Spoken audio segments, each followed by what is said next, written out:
Bitcoin, Dogecoin और Ethereum, आपने इनके बारे में तो सुना ही होगा। ये क्रिप्टो करेंसीज हैं और पिछले कुछ महीनों में क्रिप्टो करेंसी काफी चर्चा में है। जहां कुछ लोगों को क्रिप्टो करेंसी से नुकसान हुआ है, वहीं कुछ लोग क्रिप्टो करेंसी से करोड़पति भी बन रहे हैं। लेकिन क्या आप ये जानते हैं क्रिप्टो करेंसी कौन बनाता है, कैसे चलता है क्रिप्टो का बाजार और कौन चलाता है इसे? नमस्कार दोस्तों, स्वागत है आप सभी का हमारे चैनल 5 थिंग्स पर। आज हम बात करेंगे कुछ ऐसे फैक्ट्स पर जो आपके लिए बहुत जरूरी है अगर आप क्रिप्टो की मार्केट में इंटरेस्टेड हैं तो। लेकिन वीडियो शुरू करने से पहले एक दरख्वास्त है, वीडियो पूरा देखने के बाद चैनल को सब्सक्राइब करना ना भूलें। अब आइए शुरू करते हैं हमारी आज की वीडियो। नंबर 1, क्या आप क्रिप्टो करेंसी बना सकते हैं? तो इसका जवाब है हाँ। जी हाँ दोस्तों, आप भी अपनी क्रिप्टो करेंसी बना सकते हैं। क्रिप्टो करेंसी का सबसे मुख्य हिस्सा है ब्लॉकचेन, और अगर आप ब्लॉकचेन टेक्नोलॉजी में एक अच्छी पकड़ बना लेते हैं और आपको थोड़ी बहुत कोडिंग आती है तो आप तैयार हैं क्रिप्टो करेंसी बनाने के लिए। लेकिन अगर आपको शुरू से ये काम नहीं करना है तो आप इस्तेमाल कर सकते हैं कोई भी ऐसा प्लेटफॉर्म जो कि क्रिप्टो करेंसी बनाने की सहूलियत देता है। मार्केट में एक ऐसा ही प्लेटफॉर्म है इथेरियम, जिसकी अपनी क्रिप्टो करेंसी भी है, और इस प्लेटफॉर्म का इस्तेमाल करके आप अपनी क्रिप्टो करेंसी बहुत आसानी से बना सकते हैं। और सबसे मजे की बात, इथेरियम एक ओपन सोर्स ब्लॉकचेन टेक्नोलॉजी है, मतलब सरल शब्दों में बोला जाए तो क्रिप्टो करेंसी बनाना एकदम फ्री है। नंबर 2, कौन चलाता है क्रिप्टो करेंसी की मार्केट? दोस्तों, आप जिस पैसे का इस्तेमाल मार्केट में करते हैं वह इंडियन करेंसी है। वैसे ही अगर एक डॉलर की बात की जाए तो वह यूएस करेंसी है। इसी प्रकार से हर देश की अपनी अपनी करेंसी होती है और इन करेंसीज को हर देश की सरकार अपने अपने हिसाब से चलाती है। जैसे इंडियन करेंसी को रिजर्व बैंक ऑफ इंडिया यानी कि आरबीआई रेगुलेट करता है। भारतीय मुद्रा के लिए किसी भी कानून को पारित करने का अधिकार केवल आरबीआई के पास है, और इसके अलावा अगर कोई भी दूसरी सरकारी संस्था इंडियन करेंसी पर कानून बनाती है तो वो मान्य नहीं होगा। लेकिन अगर क्रिप्टो करेंसी की बात की जाए तो वह किसी देश की नहीं होती, क्योंकि क्रिप्टो करेंसी कोई भी बना सकता है, तो इसे कोई भी रेगुलेट नहीं करता। अगर क्रिप्टो करेंसी एक बार मार्केट में आ जाए तो फिर मार्केट के हिसाब से चलती है। उसे रेगुलेट करते हैं हम लोग, हर वह व्यक्ति जो उसमें इन्वेस्ट करता है। और क्रिप्टो करेंसी में केवल एक ही कानून चलता है, अगर इन्वेस्टमेंट होगी तो इसकी वैल्यू बढ़ेगी और अगर लोग इसे बेचेंगे तो इसकी वैल्यू घटेगी। नंबर 3, कैसे करना है क्रिप्टो करेंसी में ट्रेड? अगर आप ट्रेड करने जा रहे हैं तो सबसे पहला रूल, किसी के कहने पर आपको ट्रेड नहीं करना है। खुद से चार्ट को एनालाइज करना है और पुराने पैटर्न के हिसाब से अपने निर्णय लेने हैं। दोस्तों, आप कभी भी इन्वेस्टमेंट करते हैं तो आपको अपनी सेविंग्स या टोटल कैपिटल का 10% ही इन्वेस्ट करना होता है। अगर मार्केट ऊपर जाती है तो आप अपने ट्रेड से एग्जिट भी कर सकते हैं, क्योंकि मार्केट के ऊपर जाने से आपके इन्वेस्टमेंट प्रॉफिट में है। लेकिन अगर आप लॉन्ग टर्म के बारे में सोच रहे हैं तो आपको वेट करना चाहिए। मार्केट कभी भी सीधे ऊपर या सीधे नीचे नहीं जाती, मार्केट हाई और लो बनाती है और इन्हीं हाई और लो का अंदाजा आपको लगाना होता है। अगर मार्केट नीचे जा रही है तो आपको पैनिक होकर अपना सारा इन्वेस्टमेंट नहीं निकालना है, इससे आपको काफी लॉस हो सकता है।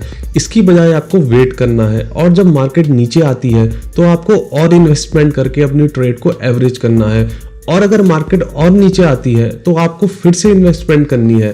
लेकिन अगर आप और रिस्क नहीं ले सकते तो आपको वेट करना चाहिए। जब तक मार्केट आपकी की गई इन्वेस्टमेंट से ऊपर नहीं जाती तब तक आपको अपने ट्रेड पर बने रहना है, और फिर आपके पास वही ऑप्शन होता है। अगर आपको लॉन्ग टर्म के लिए जाना है तो आप वेट करेंगे, नहीं तो आप प्रॉफिट में एग्जिट कर जाएंगे। नंबर 4, पैनिक मूवमेंट क्या होता है? जब कोई भी निगेटिव न्यूज मार्केट में आती है तो निश्चित ही मार्केट गिरती है। जैसे कुछ टाइम पहले इलॉन मस्क ने ट्वीट किया था कि टेस्ला बिटकॉइन से पेमेंट नहीं लेगा। इसकी वजह से कुछ ही समय में मार्केट में काफी बड़ा फॉल आया था। इसी गिरावट को पैनिक मूवमेंट बोला जाता है। लेकिन क्या आप ये जानते हैं कि ये फॉल असल में आया कैसे और इसका सबसे बड़ा नुकसान किसे हुआ? काफी सारे नए ट्रेडर्स ने क्रिप्टो करेंसी में इन्वेस्ट करना शुरू किया है, और जब यह न्यूज आई तो मार्केट गिरने की वजह से लोग पैनिक हो गए, और जितनी मार्केट गिरनी चाहिए थी उससे कई गुना ज्यादा गिर गई, क्योंकि लोगों ने पैनिक होकर अपनी इन्वेस्टमेंट मार्केट से निकाल ली।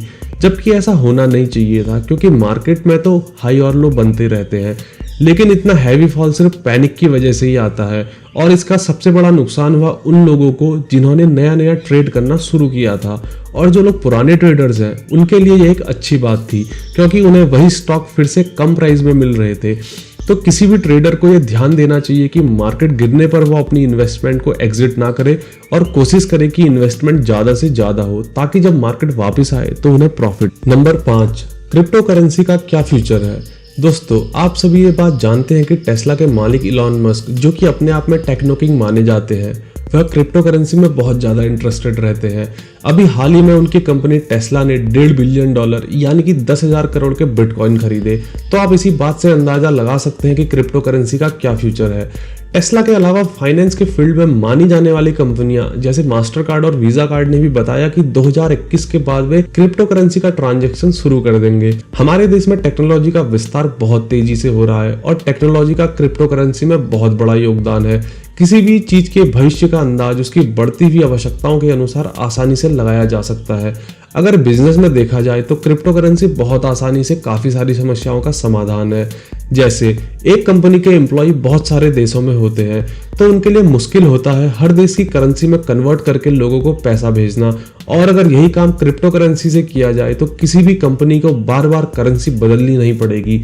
और क्रिप्टो करेंसी का भाव हर जगह एक जैसा रहता है तो कम और ज्यादा का तो सवाल ही पैदा नहीं होता। क्रिप्टो करेंसी की ट्रांजैक्शन पारदर्शी होती है, अर्थात हर व्यक्ति जिसके पास क्रिप्टो करेंसी है वह ये जान सकता है कि क्रिप्टो करेंसी की कितनी ट्रांजैक्शन हो रही है। किसी भी प्रकार के कैंपेन जैसे कि डोनेशन उठाना या फिर फंड रेजिंग के लिए क्रिप्टो करेंसी एक बहुत अच्छा तरीका है।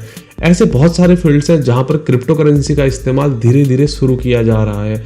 अब इन सब बातों का निष्कर्ष निकाला जाए तो क्रिप्टो करेंसी का भविष्य बहुत उज्जवल है, और अगर आप क्रिप्टो करेंसी में इन्वेस्ट कर रहे हैं या करने वाले हैं तो आप अपने लिए एक बहुत अच्छा काम कर रहे हैं। दोस्तों, क्या लगता है आपको? कमेंट करके जरूर बताइए। वीडियो पसंद आया हो तो लाइक और सब्सक्राइब करना ना भूलें और साथ ही साथ बेल आइकन को भी प्रेस कर दें। फिर मिलेंगे एक नई वीडियो लेकर कुछ नए फैक्ट्स के साथ। तब तक के लिए नमस्कार।